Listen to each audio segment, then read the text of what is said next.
हमारा आज का टॉपिक है वाक्यार्थ ज्ञान हेतु। वाक्यार्थ ज्ञान क्या होता है? वाक्य और अर्थ। वाक्य होता है एक सेंटेंस, है ना। वाक्य होता है एक पूरा सेंटेंस और उसका अर्थ। ठीक है, अर्थ हो गया मीनिंग।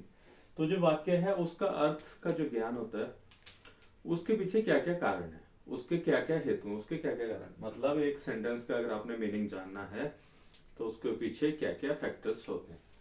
तो यहाँ देखिए एक सेंटेंस लिखा है हमने, मैं फिर भी तुमको चाहूंगा, इस चाहत में मर जाऊंगा। ठीक है, मैं फिर भी तुमको चाहूंगा। तो पहला फैक्टर है आकांक्षा होनी चाहिए। पहला फैक्टर है आकांक्षा। तीन फैक्टर है आकांक्षा, योग्यता और सन्निधि। सबसे पहले हम पढ़ेंगे आकांक्षा के बारे में। तो आकांक्षा क्या होती है? ये जो लाइन लिखी है हमने, इस लाइन में ना तीन चीजें होनी चाहिए। पहला होना चाहिए कर्ता। कर्ता होता है कौन कर रहा है, कौन कर रहा है। देन दूसरा होता है कर्म। कर्म होता है किसको कर रहा है। देन क्रिया, क्या कर रहा है।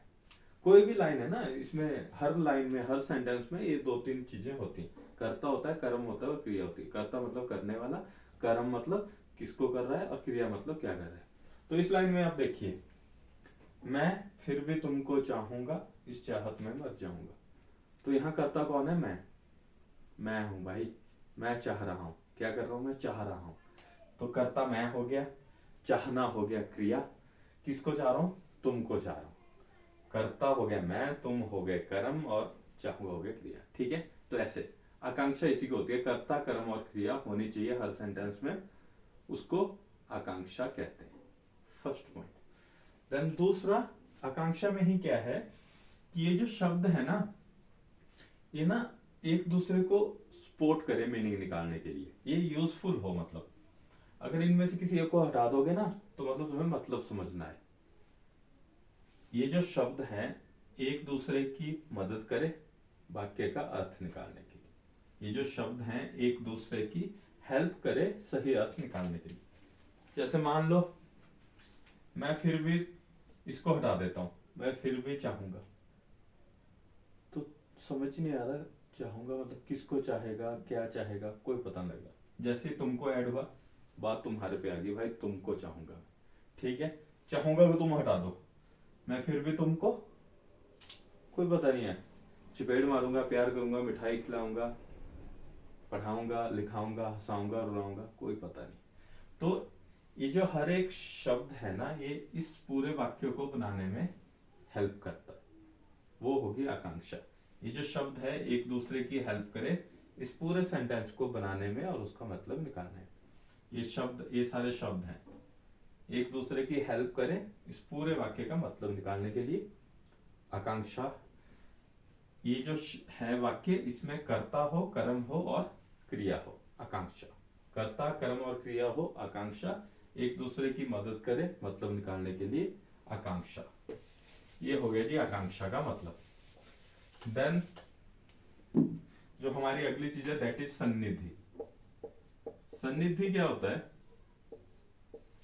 ये जो शब्द है ना, इनकी प्रोनाउंसिएशन, उच्चारण,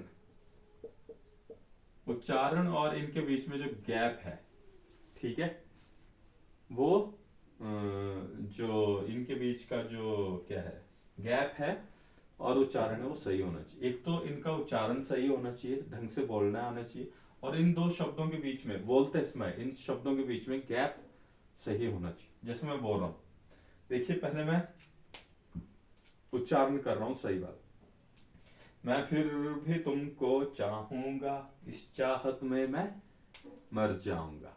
ठीक है भाई, ये सही है। अब मैं उच्चारण कर रहा हूं, मान लो अगर मैं उच्चारण नहीं कर पाता हूं ढंग से, मैं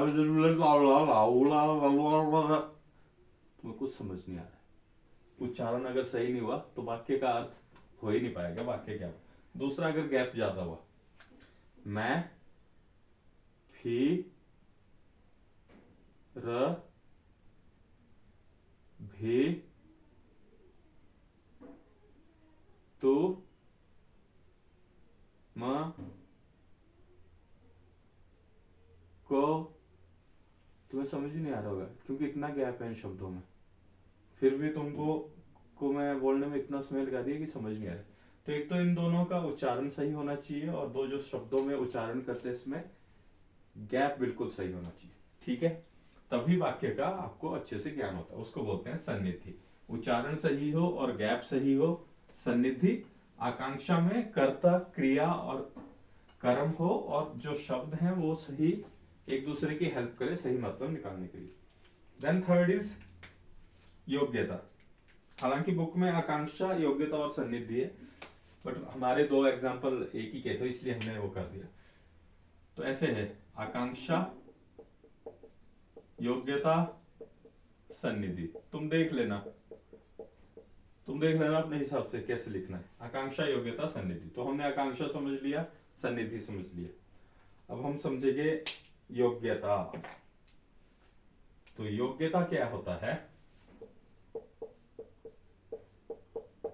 ये जो शब्द है उनका अर्थ असंभव नहीं होना चाहिए, असंभव या ऑपोजिट नहीं होना चाहिए। जो शब्द है और जो उनका अर्थ निकलेगा वो असंभव या उल्टा नहीं होना चाहिए। जैसे फॉर एग्जाम्पल, ठंडे पानी से, शीत जल से हाथ जलता है। तो ठंडे पानी में हाथ जलाने की योग्यता है क्या? अगर ये वाक्य होता है ठंडे पानी से हाथ सुन्न हो जाते हैं, भाई योग्यता थी। सच में ठंडा पानी अगर चिल्ड पानी हो तो हाथ सुन्न कर सकता है। अगर यहाँ ठंडे की जगह अगर गर्म पानी होता, गर्म पानी से हाथ जल जाता है, गर्म पानी में भी योग्यता थी कि भाई हाथ जला सकता है। बट ठंडे पानी से हाथ जलता है, असंभव लग रहा है या ऑपोजिट लग रहा है, मतलब ये हो ही नहीं सकता, है उल्टा लिख दिया हमने। या तो हमें ठंडे पानी की जगह उल्टा गर्म पानी लिखना चाहिए था, या जलते की जगह हमें सुन लिखना चाहिए था। ये मतलब उल्टा है ये, तो यहाँ योग्यता नहीं है। ठीक है, अगर हम लिखेंगे उष्ण जल से हाथ जलता है, हाँ, तो इसमें योग्यता है। इन शब्दों में, इस उष्ण जल में, इन शब्दों में योग्यता है और पॉसिबिलिटी दिखती है कि हाँ भाई जल सकते हैं। बाकी ठंडे पानी से हाथ जलता है, इस पे तो हमें बोलना पड़ना कि बेटा तुमसे ना हो पाएगा। ठीक है, तो वाक्य ज्ञान हेतु तो हमारे 3 है, आकांक्षा, योग्यता एंड सन्निधि। आकांक्षा में 2 पॉइंट हैं आपके, एक तो कर्ता, कर्म और क्रिया वाला रहना चाहिए। देन वो जो शब्द हैं वो एक दूसरे की मदद करे अच्छा सेंटेंस निकालने के लिए, ये आकांक्षा हो गया। योग्यता क्या होता है? जो शब्द हैं उनका अर्थ है वो असंभव नहीं होना चाहिए, ऑपोजिट नहीं होना चाहिए। जैसे ठंडे पानी से हाथ जल जाता है, ठंडे पानी से हाथ जलना संभव नहीं है। देन थर्ड इज सन्निधि। जो शब्दों का उच्चारण है और जो शब्दों का आपस का गैप है वो सही होना चाहिए, नहीं तो वाक्य का जो अर्थ है उसका ज्ञान नहीं हो पाएगा। ये 5 नंबर का क्वेश्चन आता है पदार्थ विज्ञान 2nd में।